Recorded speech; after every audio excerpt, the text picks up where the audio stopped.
Hop là, salut les slivettes, salut les slivers. Alors je reviens pour la quatrième partie de la foire aux questions, donc les questions que vous m'avez posées. Sachant que là je vais répondre à une seule question, c'est qu'est-ce qui se passe dans ton assiette quoi, en gros. Je crois que je n'avais pas d'autres questions sur l'alimentation. Voilà. Donc qu'est-ce qui se passe dans mon assiette? Est-ce que je reviens sur ce qui se passait dans mon assiette au départ? Peut-être pas, parce que j'ai déjà fait des vidéos dessus. Je vais vous parler de ce qui se passe dans mon assiette maintenant. Donc je suis à... Et je suis en train de faire bouger le pied, là. Vous êtes en train de bleu-bleuter, ça. Ah, c'est horrible. Donc qu'est-ce qui se passe? J'ai du mal ce soir, il fait très chaud. Qu'est-ce qui se passe dans mon assiette maintenant? Je suis donc à 20 mois, je crois, post-op. Et donc normalement, 20 mois, on commence à remanger normalement. Normalement, c'est normal. Voilà. Donc, je vous mettrai des photos au fur et à mesure. Je vais vous raconter une journée type de ce que je mange. Voilà. Donc, le matin, au petit déjeuner, je ne prends pas du banania. Non. Le matin au petit déjeuner, je commence par une orange pressée. Donc, je me presse une orange. Je bois mon orange pressée, je fais 2-3 bricoles à droite à gauche, voilà, et je reviens, et là en ce moment, je me fais un bowl cake. Alors le bowl cake, c'est vachement bien parce qu'il y a des fruits, des protéines, des fibres. Donc, la recette du bowl cake, mesdames et messieurs, tenez-vous bien. Une banane écrasée dans un bol. Tu écrases ta banane. Une fois qu'elle est bien écrasée, du son d'avoine. Alors je vous donne pas les quantités parce que moi c'est toujours au pif. Donc du son d'avoine, ou des flocons d'avoine si vous n'avez pas de son d'avoine. Ensuite, un œuf, tu mélanges tout. Et là tu me dis, ah, mais c'est pas sucré, c'est pas bon, c'est dégueu. Alors si tu veux du sucre, tu mets du sucre, mais t'en mets pas trop quand même. Moi j'aime pas mettre du sucre, j'aime pas les trucs sucrés. Enfin, j'aime plus les trucs sucrés. Voilà, donc ça fait partie aussi de l'alimentation. Les goûts changent. Donc je n'aime plus les trucs sucrés, sauf le chocolat. Voilà. Donc ce que je fais de temps en temps, enfin même souvent, dedans je coupe des petits morceaux de chocolat ou je mets des copeaux de chocolat. Voilà, donc tout mélange. Tu peux mettre des noisettes, tu peux mettre des fruits secs, tu peux mettre, qu'est-ce que je mets dedans? Des fruits frais des fois, des fraises, des framboises, c'est bon. Bah, tu mets ce que tu as envie. La noix de coco aussi. Alors la noix de coco, il faut faire attention parce que c'est hyper sec, donc du coup ça assèche quand même pas mal, il faut pas en mettre beaucoup. Ou alors tu mets moins de son d'avoine et un peu de coco râpé. Voilà, donc tout ce qui est bon, tu peux mettre dedans. Bon, tu mets. Une fois que tu as tout mélangé, tu mets ton bol au micro-ondes 3 minutes. Tu ressors ton bol du micro-ondes, tu fais gaffe de ne pas te brûler les pattes. Tu retournes le bol sur une assiette, tu secoues, tu fais tomber ton bowl cake, pouf. Et moi ce que je fais dessus, la cerise sur le gâteau de miel, c'est que je mets un carré de chocolat noir dessus. Et quand c'est bien chaud, ça dégouline et c'est super bon. Voilà. Avec soit comme ça, soit avec des fruits frais, donc autour tu coupes des petits morceaux de kiwi ou des petites fraises ou des petits morceaux de ce que tu veux, voilà. Donc moi je me fais quand même un gros bowl cake, parce que j'ai des gros bols à la maison. Je me fais un gros bowl cake et puis j'en mange à peu près la moitié d'un. Donc par rapport à la photo que je vous mettrai, vous verrez coupé en deux. Donc ça c'est le petit déjeuner. Et ensuite, donc là je vous parle de mes journées type après avoir repris le travail. Donc là je pars au boulot et en général quand j'arrive au boulot je me fais une grande tasse de thé vert aromatisé. Voilà. Pour terminer, parce que on peut... Donc ce que je voulais vous dire, ça va être décousu, mais ça va être le bordel cette vidéo, je vous raconte même pas. Oui, c'est que je ne peux toujours pas boire en mangeant, sauf un petit peu de vin blanc. Donc ce qu'on fait quand on est opéré sleeve ou bypass, c'est qu'on boit une demi-heure avant de manger et on peut reboire à nouveau une demi-heure après. De toute façon, si tu essayes de reboire après, tu vas voir, ça rentre pas. Et quand ça rentre pas, moi j'ai le hoquet. Voilà, donc je hoquette. Quand j'ai fini de manger, et quand j'ai trop mangé, je hoquette. Donc c'est mon signal d'alarme, c'est mon clapet. Voilà. Donc c'est pour ça que je fais le trajet, j'ai une demi-heure de route, j'arrive au boulot et puis je me fais monter. Donc voilà. L'avantage du bowl cake, c'est que ça permet de tenir quand même toute la matinée. Alors si je pars très tôt, parce qu'il y a des matins où je pars quand même très tôt, j'emmène ma deuxième moitié de bowl cake que je mange vers 10h. Voilà. Sinon, si je pars pas très tôt, alors comment vous dire, je pars vers, si je pars vers 7h30, je peux tenir jusqu'à midi, voilà, sans prendre une deuxième portion. Donc la deuxième portion, dans ce cas-là, je la garde pour 4 heures, quand je vais au sport, enfin pour 4 heures, pour le goûter. Donc à peu près 1 heure avant d'aller au sport, ça cale bien aussi. Voilà. Ensuite, le midi, donc quand je mange pas au resto, quand je mange au resto, je fais attention quand même à ce que je mange, c'est toujours la même chose. Enfin, toujours, je mange pas toujours la même chose. Mais c'est pareil, je vais vous mettre des assiettes type que je prends en photo. Ce qu'il faut faire surtout, c'est faites-vous plaisir et faites-vous des jolies assiettes. Jolies assiettes. Des belles assiettes.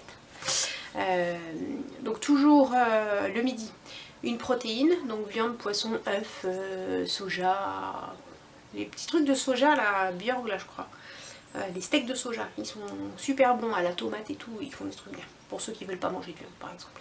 Et on devient de plus en plus vegan je crois, après l'opération, je crois que c'est comme ça qu'on dit vegan, ou végétarien, on mange de moins en moins de viande, voilà. Enfin moi perso je mange de moins en moins de viande, la viande rouge ça me dégoûte. Ouais, oui, ça me dégoûte, j'en mange très très peu. Ça, la viande rouge, la viande blanche, si ça passe, mais pas énormément parce que c'est sec et du coup ça me rassasie vite. Le poisson, j'adore. Voilà. Donc, protéines, ensuite légumes et puis féculents. Donc, mon problème, c'est que je sais pas doser, enfin, alors combien je mange? J'ai pesé mes assiettes et mes assiettes font environ 250 grammes.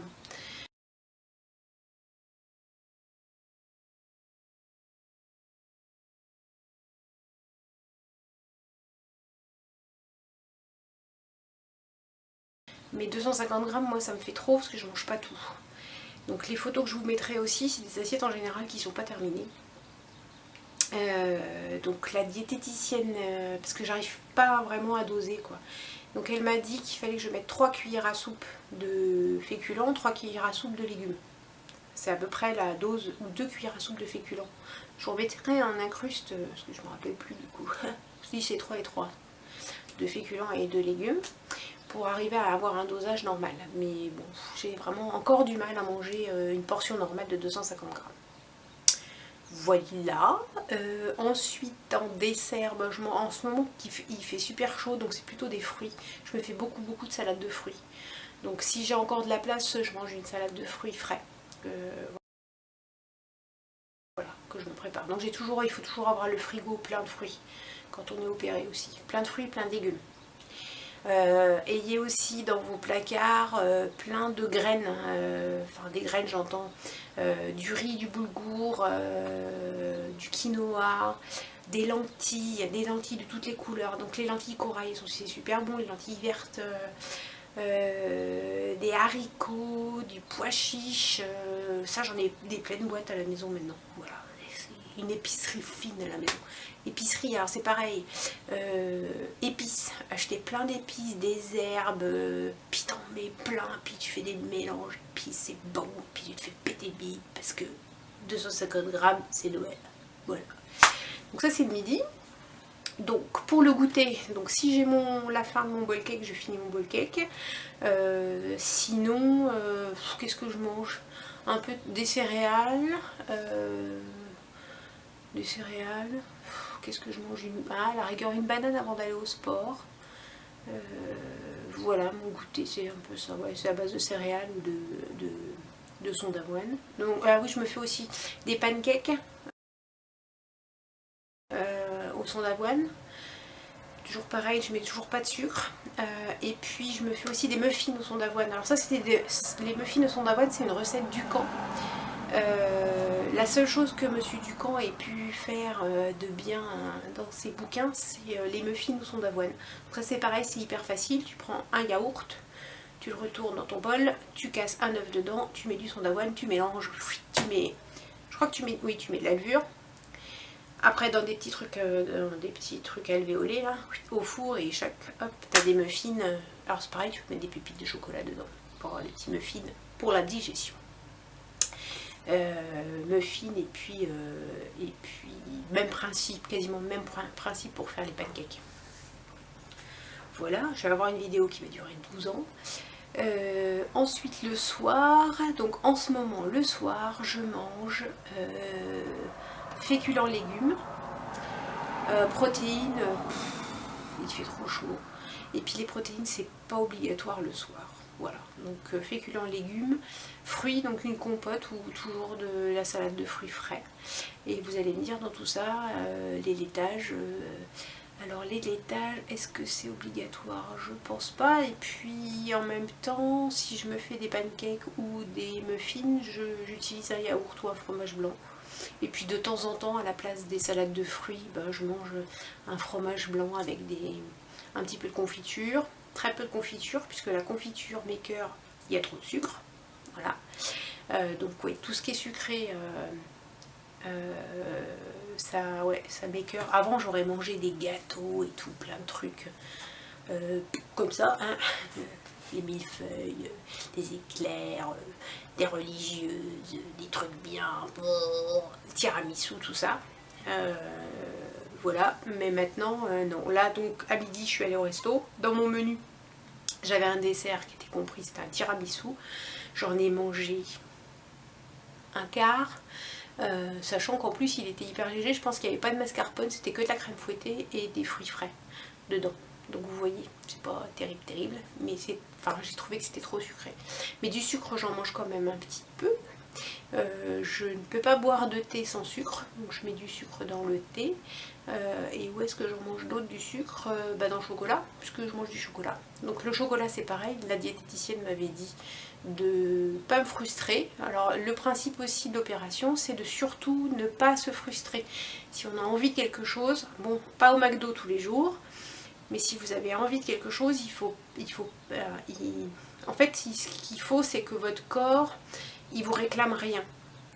Donc si vous avez envie de chocolat, c'est qu'il y a un moment où vous manquez de quelque chose. Vous allez dire, ah ouais, la bonne excuse. Ouais, non mais n'empêche que c'est pas con. C'est que moi au début, il y a un petit moment, j'avais envie de chocolat tout le temps, donc je mangeais du chocolat et puis je culpabilisais. Et la diète m'a dit non. Si vous avez envie de chocolat, vous mangez du chocolat à un moment précis, vous prenez bien le temps de le déguster, il faut vraiment l'apprécier. C'est pas je mange du chocolat comme ça, puis je suis en train de faire autre chose, et puis je l'ai dans la bouche, puis je m'en rends même pas compte. C'est je me pose, je mange mon carré de chocolat. Et de plus en plus, j'en mange de moins en moins. Voilà ce qui se passe. Le processus, il est comme ça. C'est qu'en fait, on arrive à se sevrer au fur et à mesure. Je pense que j'en mangerai toujours, mais j'en mange un carré. Voilà, un carré, ça me va. Un carré de chocolat noir que je déguste et ça va bien. Le truc qui commence à m'agacer un peu, c'est qu'à la maison ils sont très adeptes des M&M's et les M&M's ça passe très bien. Voilà, les petites cacahuètes ça passe super bien. En parlant de cacahuètes, je mange aussi de temps en temps, j'aime bien aussi des fruits secs, des amandes, des noix de pécan, amandes, noix de pécan, noisettes. Ça j'aime bien grignoter ça au goûter par exemple, c'est bien aussi avant le sport. Voilà, et puis au niveau boisson, c'est tisane été toute la journée. Et puis boisson un peu détox entre guillemets, c'est des trucs à la mode. En gros j'ai des grandes bouteilles Tupperware, des bouteilles pour boire de chez Tupperware avec le goulot sport là. Et elles sont, c'est 750 ml, donc dedans tu mets de l'eau et puis moi je mets des morceaux de citron dedans, ça fait de l'eau citronnée fraîche, tu mets ça au frais, tu bois ça, c'est bon. Voilà, alors je continue, puisque ça a coupé encore, il m'énerve ce truc là, il n'y a plus de mémoire encore, ma carte était pleine, bref, ça on s'en fout. Donc je disais oui, des eaux aromatisées c'est vachement bien, puisque quand on a été opéré, en général les bulles, ça dépend, c'est pas le cas de tout le monde, mais les bulles, moi je peux plus les encadrer, voilà. Donc les eaux pétillantes, les alcools pétillants, les saloperies de Coca-Cola, soda et compagnie, ça c'est terminé, j'en bois plus. Et alors je fais des fixations, hein, Je fais la fixation sur donc les bulles. Pour moi, c'est pas possible de voir des bulles. Donc ça, c'est bien intégré là-haut. Du coup, ici, ça passe plus. Et là, ça passe plus non plus. Donc je mets dans la bouche, ça me fait de la mousse et donc je crache, c'est pas la peine. Voilà, en gros, les effets que l'opération a eu sur mon alimentation et ma façon de boire. Qu'est-ce que je voulais vous dire d'autre? Au niveau des boissons, voilà, c'est plutôt voilà, des trucs, des tisanes, du thé. J'ai arrêté le café. Parce que le café, je me suis rendu compte qu'il me faisait quand même mal à l'estomac. J'ai eu des... Donc ça, ouais, j'aurais dû le dire dans les effets physiques. J'ai eu des brûlures d'estomac après, des remontées acides. J'avais pas avant. Et depuis l'opération, j'avais des remontées acides, donc j'étais obligée de prendre un médicament. Ça me réveillait la nuit, ça me brûlait. Donc ça, c'est les effets de la sleeve. Le bypass, vous n'avez pas ces effets-là, puisque la mécanique est différente. Mais les remontées acides, ouais, c'est horrible, franchement. T'as l'impression d'avoir bu de l'eau de javel en pleine nuit à 4h du mat et puis tu sais pas quoi faire, quoi. Donc avec un médoc, ça passe tout de suite. Et donc je me suis aperçue que quand je buvais du café, j'avais les remontées acides. Et quand là, j'ai arrêté d'en boire depuis 2 mois à peu près. Et j'ai plus pour le moment. Voilà, donc je pense que c'est lié. Et puis on est vachement mieux sans café. Enfin, on est plus zen quand même. J'espère, je pense. Je sais pas, mais je me sens mieux en ne buvant plus de café. Donc tisane. Et puis, je sais plus si je vous ai parlé des M&M's. Si je vous ai parlé des M&M's, ça c'est une saloperie, ça passe tout seul les M&M's. Voilà, donc en gros, je vous ferai donc une journée dans mon assiette. Je vous filmerai en fait du petit déjeuner jusqu'au dîner, ce que je me prépare à manger. J'essaierai de vous faire un petit truc sympa. Donc ça, je le ferai quand je serai en vacances, plutôt au mois d'août. Voilà, ça sera une annexe aux 4 foires aux questions que je viens de vous faire. Et puis voilà, donc si vous avez d'autres questions, s'il y a des trucs qui vous taraudent, eh ben n'hésitez pas à me mettre tout ça en commentaire. J'essaierai de refaire, voilà, de vous répondre, de vous aider, de vous répondre en commentaire ou de refaire une vidéo si j'estime que ça vaut le coup de faire une vidéo dessus pour partager avec un max de personnes. Voilà, voilou, et ben je vous dis à plus dans le bus les slivettes et les slivers, à bientôt, salut.